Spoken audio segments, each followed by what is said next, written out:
Good morning, everyone. Welcome to the maths class. In the previous week, we have started chapter number 12 और हमने chapter number 12 के अंदर exercise 12.1 का question number 1 और question number 2 complete किया था.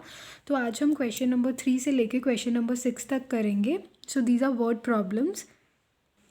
Now before starting the word problems हम revise करेंगे कि हमने लास्ट वीक में क्या किया था. हमने लास्ट वीक में किया था कि जो मनी है, मनी के यूनिट्स क्या होते हैं, रुपीज़ और पैसे. तो पैसे क्या स्मॉलर यूनिट होती है. 1 रुपी के अंदर कितने पैसे होते हैं, 100. 1 रुपी इज़ इक्वल्स टू 100 पैसे. तो अब हम दो अमाउंट्स को ऐड कैसे करते हैं. जैसे फर्स्ट अमाउंट है हमारे पास 242 रुपीज़ और 50 पैसे, उसके अंदर हमें 318 रुपीज़ और 25 पैसे ऐड करने हैं. तो रुपी वाली टर्म के अंदर रुपी वाली टर्म ऐड होती है, पैसे वाली टर्म के अंदर पैसे वाली टर्म ऐड होती है. 0 के अंदर हम 5 ऐड करेंगे, 5 प्लस 2 7, 8 प्लस 2 10, 1 क्या आ जाएगा carry, 4 plus 1 5 plus 1 6 and 3 plus 2 5. तो हमारा आंसर क्या आया, 560. ये क्या आए, रुपीज़ आए, और 75 क्या आए, पैसे आए. अब हम हमारे आंसर को क्या लिख सकते हैं, मैंने आपको उस दिन भी बताया था कि इसको हम ऐसे लिख सकते हैं 560. ये जो 75 पैसे आए इनको हम ऐसे लिख सकते हैं 0.75, और इसकी एक ही यूनिट लिखो आप, रुपीज़. मतलब आप अपना जो फाइनल आंसर आता है उसको आप ये लिख सकते हो 560.75 क्या है, रुपीज़. ऐसे हम लिख सकते हैं. अब हमें जितने भी वर्ड प्रॉब्लम्स दी हैं उसके अंदर हमें सारे जो अमाउंट्स दिए हैं वो पॉइंट्स के अंदर दिए हैं. जैसे अगर आपको क्वेश्चन में दिया है कि ₹1350.21, इसके अंदर आपको ये वाली अमाउंट ऐड करनी है प्लस 100.2, ये ऐड करना है. तो हम एडिशन कैसे करेंगे, जब भी आप पॉइंट वाली टर्म को ऐड करते हो ना, इसमें भी पॉइंट है इसमें भी पॉइंट है, डेसिमल इसे हम बोलते हैं. तो आप क्या करते हो, पॉइंट के नीचे पॉइंट रखते हो. हमें ऐड करना है ना इसे, तो हम कैसे लिखेंगे इसको, 1350.21, इसको हम ऐसे ही लिखेंगे. अब क्या करो, दूसरी टर्म क्या है, 100.2. तो आप इसे कैसे लिखोगे, पॉइंट के नीचे पॉइंट ही आएगा, पॉइंट के बाद क्या है, यहाँ पे 2 है तो इधर आ गया 2. पॉइंट के पहले क्या है, 100 है तो यहाँ पे आ गया 100.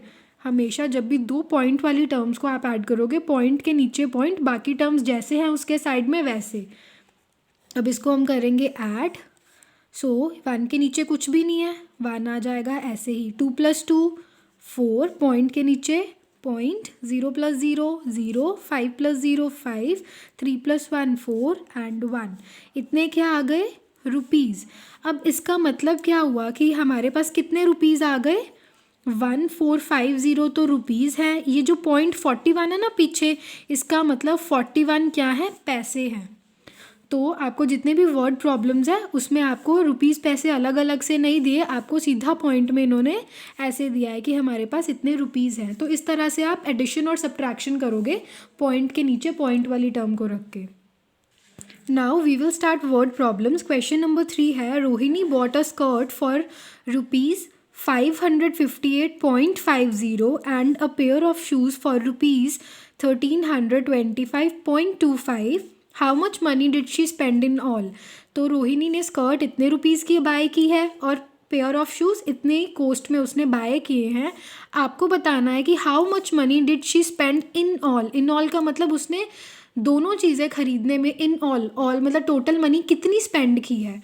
पहले हम लिखेंगे आंसर के अंदर प्राइस ऑफ स्कर्ट, स्कर्ट का प्राइस जितना है, फिर प्राइस ऑफ शूज़ लिखेंगे, शूज़ का प्राइस जितना है, फिर टोटल मनी उसने कितनी खर्च की, दोनों को ऐड कर दो ना. जितना उसने स्कर्ट लेने में खर्च किया और जितना उसने शूज़ लेने में खर्च किया, दोनों को ऐड कर दो, हमें पता चल जाएगा कि उसने कितनी टोटल मनी स्पेंड की है. तो दोनों का एडिशन करना है. अभी मैंने आपको बताया था कि पॉइंट के नीचे पॉइंट वाली टर्म रखनी है, बाकी सारी टर्म्स उसके आगे पीछे आपको अरेंज करनी है. तो ऐड करके हमारा आंसर क्या आएगा, 1883.75 रुपीज़. मतलब रोहिणी ने इतने पैसे क्या किए, स्पेंड किए हैं दोनों चीज़ों को बाय करने में.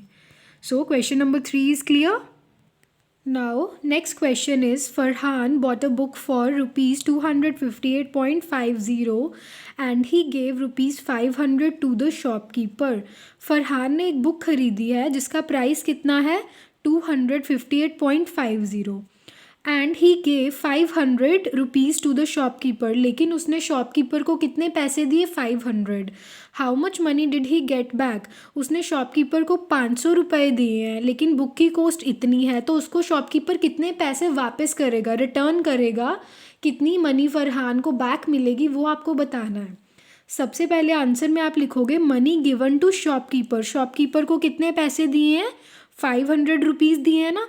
अब देखो 500 के अंदर कोई भी पॉइंट नहीं है, लेकिन 258 वाली जो टर्म है इसके अंदर पॉइंट है. अब आप इन दोनों को कैसे सब्ट्रैक्ट करोगे. तो ये दो टर्म्स है हमारे पास. जब भी आपको ऐसी टर्म मिल जाए ना जहाँ पे एक के अंदर पॉइंट है दूसरी के अंदर पॉइंट नहीं है और आपको एडिशन सब्ट्रैक्शन करने में फिर प्रॉब्लम आती है, तो आप क्या करो. अब देखो हम क्या कर सकते हैं, जो हमारी नॉर्मल टर्म होती है ना जिसके अंदर कोई भी डेसिमल नहीं है, कोई भी पॉइंट नहीं है, आप उसके पीछे पॉइंट लगा के कितनी भी ज़ीरोज़ ऐड करोगे ना कोई फ़र्क नहीं पड़ता है. इसलिए आप चेक करो कि जो आपकी दूसरी टर्म है उसमें पॉइंट के बाद कितने टर्म्स हैं. पॉइंट के बाद 2 टर्म्स है ना, तो इसमें आप क्या करो 500 में पॉइंट लगा के 2 ज़ीरो लगा दो, क्योंकि ऐसा करने से इस टर्म के अंदर कोई फ़र्क नहीं पड़ेगा. इसका मतलब क्या है 500 रुपीज़ है, 0 पैसे हैं. पहले भी इसका मतलब यही था ना जब ये वाला पॉइंट नहीं था यहाँ पे. इसका मतलब क्या था 500 रुपीज़ है, पैसे है नहीं ना कुछ भी. अब मैंने पॉइंट लगा के अगर 0 0 लगा दिया तो इसका मतलब यही है कि 0 पैसे हैं, वो एक ही बात है. कोई भी ऐसी टर्म हो आप पॉइंट लगा के कितने भी ज़ीरो लगाओ इसके पीछे कोई डिफरेंस नहीं आएगा. लेकिन एडिशन और सब्ट्रैक्शन में आपको ऐसा करने से क्या रहेगा ईजी. तो यहाँ पे हमने किया था मनी उसने शॉपकीपर को कितनी दी 500 रुपीज़. अब नीचे वाले टर्म में पॉइंट के बाद 2 नंबर थे ना, यहाँ पे भी हमने पॉइंट लगा के 2 ज़ीरो लगा दिए. ज़ीरो लगा सकते हैं कोई फ़र्क नहीं पड़ेगा. अब प्राइस ऑफ बुक कितना है 258.50. Money return to Farhan. Farhan को कितने पैसे वापस मिलेंगे शॉपकीपर से. उसने 500 दिए, 500 में से इतने काट देगा शॉपकीपर, बाकी उसे वापस कर देगा. तो 500 में से जो बुक का प्राइस है वो क्या करना है कट करना है, बाकी मनी उसको वापस मिल जाएगी. सो आपको बेसिकली यहाँ पे क्या करना है सब्ट्रैक्शन करना है. I hope this question is also clear. Now next question is Manoj spends rupees 785 on train fare. Manoj ने ट्रेन फेयर पे इतने पैसे खर्च किए rupees 785 and rupees 245.50 in buying gifts. और गिफ्ट्स खरीदने में उसने इतने पैसे स्पेंड किए and rupees 528.50 in buying a sweater. और इतने पैसे स्वेटर बाय करने में खर्च किए. What is his total spending. हमें बताना है उसकी टोटल स्पेंडिंग, टोटल खर्चा उसका कितना है. तीनों को ऐड करो, तीनों को ऐड करके क्या है पता चल जाएगा कि उसने टोटल मनी कितनी स्पेंड की. 3 अलग अलग जगह उसने मनी स्पेंड की है ना, तो तीनों के पैसे हैं जितने भी उनको आपने क्या करना ऐड करना to get the total spending. So यहाँ पे सबसे पहले आएगा money spend on train fare पे कितने पैसे किए उसने. देखो अभी मैंने आपको बताया था 785 में क्या है कोई पॉइंट वाली टर्म नहीं, तो जहाँ पॉइंट होता है ना इस नंबर के बाद आप पॉइंट लगा सकते हो. यहाँ पे पॉइंट लगा के कितने भी ज़ीरो लगाओ पीछे कोई फ़र्क नहीं पड़ता है. तो आप ऐसे क्या है इस टर्म को चेंज कर सकते हो. Now money spent on gifts. Gifts के ऊपर उसने कितने पैसे खर्च किए वो लिखोगे आप. फिर money spent on sweater. Sweater buy करने में कितना उसने पैसे खर्च किए वो आपको लिखना है. फिर टोटल मनी स्पेंड, टोटल कितना खर्चा किया, तीनों को ऐड करो, टोटल स्पेंडिंग हमें पता चल जाएगी. So this is how we have to do this question. Now the last question is question number 6. Sakshi bought apples for rupees 128.50. साक्षी ने इतने पैसे के एप्पल्स खरीदे हैं. Oranges for 78.50 rupees. और इतने पैसे के उसने ऑरेंजेस खरीदे हैं. And grapes for 210.75. और इतने पैसे के साक्षी ने ग्रेप्स बाय किए हैं.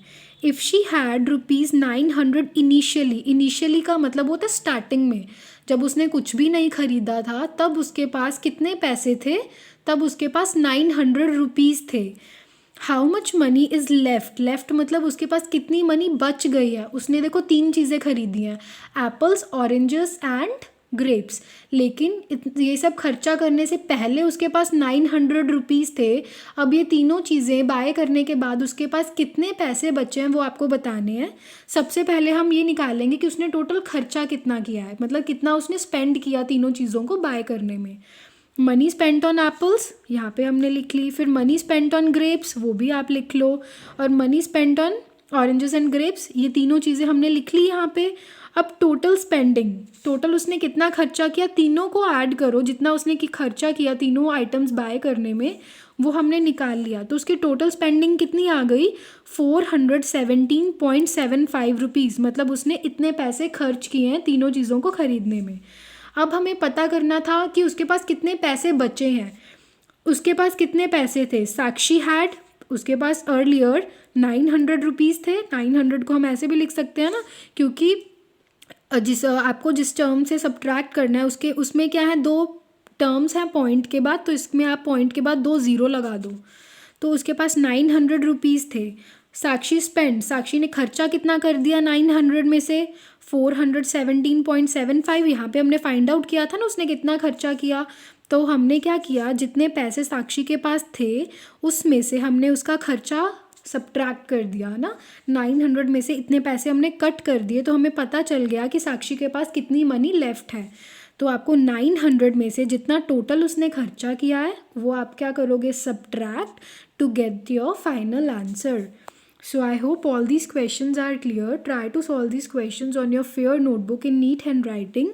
Thanks and have a great day.